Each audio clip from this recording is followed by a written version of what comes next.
स्वागत है मेघनाथ चक्रवर्ती जी, वक्तव्य प्रस्तुत करें अपना। अस्माद् गुरुभ्यो नमः। अस्माद् परम गुरुभ्यो नमः।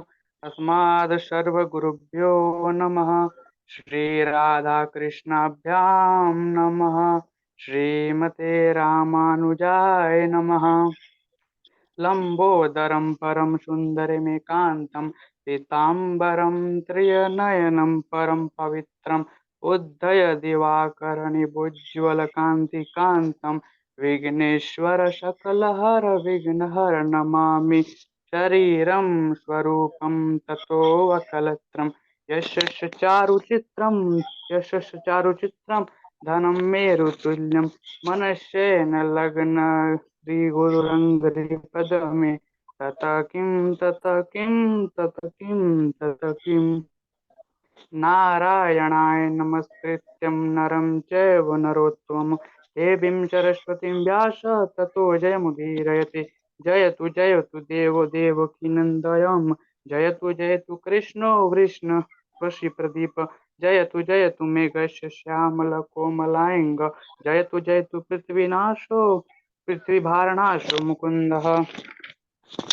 करारविन्देन परारविन्दं मुखारविन्दे विनिषिवेतं पटये पत्रं पुटेन श्यान बालमुकुन्दन मनसा स्मरामि रामाय रामभद्राय रामचन्द्राय वेदसे रघुनाथाय नाथाय सीताय पतये नमः। अंजनानंद वीर जानकी शोकनाशनम कपीशमक्ष हंतार वंदे लंका भयंकरम मूकं करोति वाचाल पंगुं लंघयति गिरि यत्कृपातमहं वन्दे परमानंद माधव। भक्ति भगवंत गुरु चतुर्नाम बापू एक इनके पद वंदन किए नाशद विघ्न अनेक। बोले भागवत महापुराण की जय। अनंत कोटि ब्रह्मांड नायक अतिचिंत्य कल्याण गुण निधन सर्वेश सर्वाधिपति अकरण करुणा वरुणालय अकरण करुणाकारक सकल जन कल्याण हारक परात पर ब्रह्म अनंत कोटि दर्प धरण पटियाल गुण निधन निराकार सगुण साकार जगत के बंधु करुणा के सिंधु सच्चिदानंदन घन परमात्मा एवं श्री कृष्ण एवं श्री राधा रानी के युगल चरणों में अरविंदों में दास का बारंबार प्रणाम।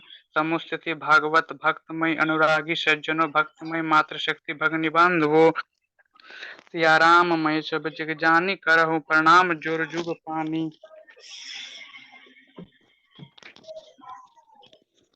आज हम लोग भागवत के चतुर्थ स्कंद के ध्रुव चरित्र के बारे में श्रवण करेंगे। श्री मैत्री मुनि कहते हैं, विदुर जी, स्वयंभु मनु शत्रुपा के प्रियवत्र उत्तान पादक नम दो पुत्र थे। उत्थान उत्कृष्ट युक्त पाद संतति ध्रुव यश उत्थान पाद। ध्रुव जैसा भगवान का भक्त जिसका पुत्र हो उसे उत्थान पाद कहते। उत्थान पादो भक्त गर्भ यश उत्थान पाद। माता के गर्भ में जिसके ऊपर की ओर पैर होता है ऐसे आत्मा को उत्थान पाद कहते हैं। महाराज, उत्थान पाद की दो रानियां थी, सुनीति और सुरुचि। वेद शास्त्रों के अनुसार जिसका व्यवहार है, जिसकी आचरण और कर्म है, उसे सुनोती कहते हैं। मन के अनुरूप किए, मन के अनुरूप जिसका कर्म है, जिसकी रुचि है, मन जैसा कहे वैसा काम करे, उसे सुनुति कहते हैं, उसे सुरुचि कहते हैं।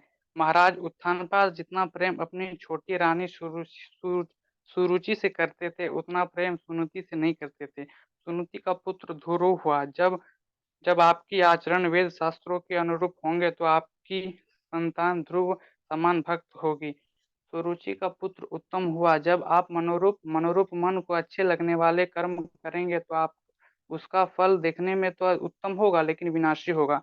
एक दिन महाराज उत्थानपाद सुरुचि के पुत्र उत्तम को गोद में लेकर प्यार कर रहे थे। उसी समय नन्हे से ध्रुव जी ने जब यह देखा तो उसने अपने पिता की गोद में बैठना चाहा। सुरुचि ने उसे रोक दिया और कहा, यद्यपि तुम भी राजा के बेटे हो लेकिन इस सिंहासन बैठने का अधिकारी नहीं हो। यदि तुम इस सिंहासन पर बैठना चाहते हो तो भगवान शंकर की आराधना करो और मेरे गर्भ से जन्म लो, तो ही तुम इस सिंहासन पर बैठने के अधिकारी होंगे। ध्रुव जी माता के यह बांग रूपी क्रोधित वचन सुने तो ध्रुव जी रोते हुए अपने घर कर गए। माता ने जब ध्रुव को रोते हुए देखा तो माता ने उन्हें अपने अपने गोदी में उठा लिया। माता ने कहा, ध्रुव क्यों रो रहे हो? तुम्हारे रोने का क्या कारण है? तो उन्होंने कुछ नहीं कहा। उनके सामने जो उनकी साथी थी, बालिका थी, उन्होंने सब बताया, व्यवहार किया। सुनीति जब यह सुना तो दुख तो बहुत हुआ, परंतु उन्होंने अपने आप को संभाल लिया। माँ मंगलम तात परेशु मनसा भंगते जनो यत् प्रदु खदस्ततः। कभी भी किसी के अमंगल की कामना नहीं करनी चाहिए, क्योंकि दूसरों को दुख देते हैं उसे स्वयं ही उसका फल भोगना पड़ता है। सौतेली माता होने पर भी सुरुचि ने जो कहा वह एकदम असत्य है। यदि तुम राज्य सिंहासन की अभिलाषा अभिलाषा है तो तुम भगवान की माता आराधना करो। माता सुनीति ने जब इस प्रकार उपदेश दिया तो ध्रुव उनके चरणों में प्रणाम किए और वन की ओर निकल पड़े। मार्ग में देवऋषि नारद मिले। उन्होंने पूछा, बेटा, इस प्रकार निर्जन वन में कहाँ जा रहे हो? कहाँ जा रहे हो? इस प्रकार निर्जुवन में कहाँ जा रहे? कहा, मेरी सौतेली माता ने मेरा अपमान किया है, इसलिए मैं राज सिंहासन की अभिलाषा के लिए मैं राज्य सिंहासन की इच्छा से भगवान की आराधना के लिए जा रहा हूँ। देवऋषि नारद ने कहा, बेटा, इस अवस्था में क्या अपमान और क्या सम्मान, इसलिए तुम अपने घर कर लौट जाओ और घर कर लौट जाओ। गुरुजी, आज तो इतना ही हो गया। हाँ ठीक है। बोले वृंदावन बिहारी लाल बिहारी की। लाल की जय। हमारे मेघनाथ चक्रवर्ती जी अभी अभी कितने दिन हुआ है मेघनाथ जी? जी गुरुजी, 1 तारीख से जुड़े हैं। हाँ तो अभी 1 तारीख से, जिसमें तो दो बहुत सुंदर मेघनाथ जी। दो दो चार तो छुट्टियां ही हो गई, तो 2 4 5 दिन में अब बेचारे बहुत बोलने का प्रयास किए हैं। हाँ थोड़ा सा 2 4 चीजों का ध्यान देना है मेघनाथ जी। आपने जी इतना बोलने का साहस किया, यही बहुत बड़ी बात है।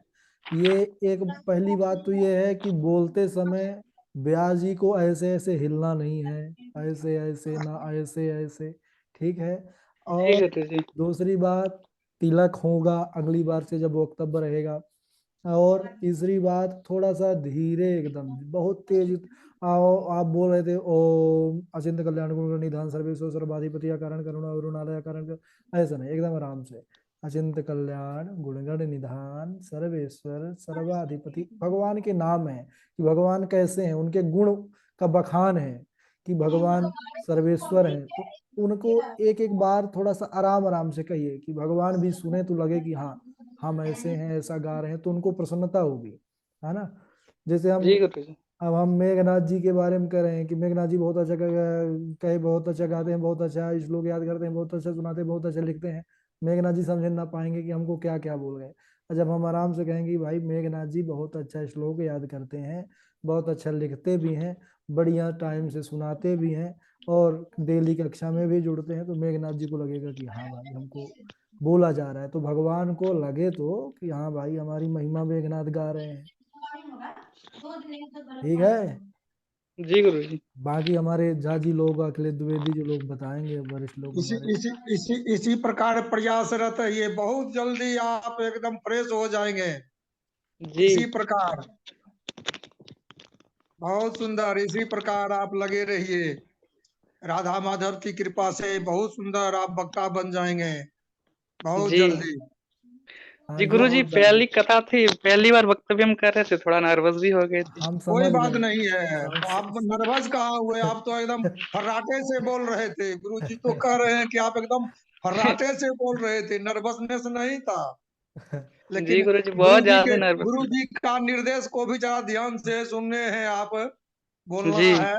हाँ हाँ, जी बहुत सुंदर। और जितना हो सके, जरूरी नहीं है कि सब एक ही दिन हम कर लें।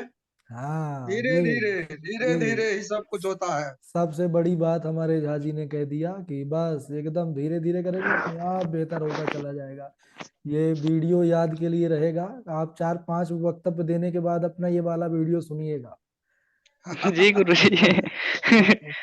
ठीक है, चलिए बहुत बहुत अच्छा। बहुत पांच पांच वक्तव्य के बाद तो मेघनाथ जी बहुत सुंदर हो जाएंगे, बहुत बहुत बहुत सुंदर। बहुत सुंदर हो जाएंगे, क्योंकि इनकी वाणी हाँ, और इनका स्वरूप भी सब बहुत अच्छा, बहुत सब बढ़िया। ठीक है। हम्म। शब्द का मुझे उच्चारण ठीक है, कोई दिक्कत जी नहीं है। और राधे राधे गुरु जी। भगवान की जी कृपा से स्वर भी है। बिल्कुल बिल्कुल। ये अच्छा लगा ना गुरुजी की, मतलब चौथे दिन इन्होंने इतनी हिम्मत करके इतने बड़े ग्रुप के सामने फेस करना, मतलब सबके सामने आना कोई आसान बात नहीं होती। हाँ और हाँ दूसरा, लगातार उनके चेहरे पे एक मुस्कान थी, बहुत जैसे भगवान से जुड़ के बोल रहे थे, तो वो मिठास सबके दिलों तक पहुंची, मेरे को लगता हाँ, है। वही वाणी बहुत प्रभाव वाली है इनकी, ठाकुर जी की कृपा से। अगली बार तो बहुत अच्छा होगा और अच्छा होता ही जाएगा। जी गुरु जी, आपकी कृपा से। बहुत बहुत बधाई मेघनाथ जी। नहीं, इसमें कुछ नहीं है। हाँ देव, हाँ राधे राधे गुरु जी। हाँ जी हाँ वक्तव्य जी। में इतना कुछ बोल तो गए, जब मेरा पहला वक्तव्य था तो अंदर से आवाज ही नहीं निकल रही थी। जी बहुत नर्वस थे, आवाज ही नहीं निकल रही थी मेरे भी। तो यही बात हम कहना चाह रहे थे कि जैसे इनका टाइम में पहला वक्तव्य था, बहुत अच्छे से बोले हैं जी और जी आगे बहुत अच्छे से सीख पाएंगे। हाँ बिल्कुल। गुरु जी, ये मेरी बिटिया है। राधे राधे गुरु जी। हाँ राधे राधे। ये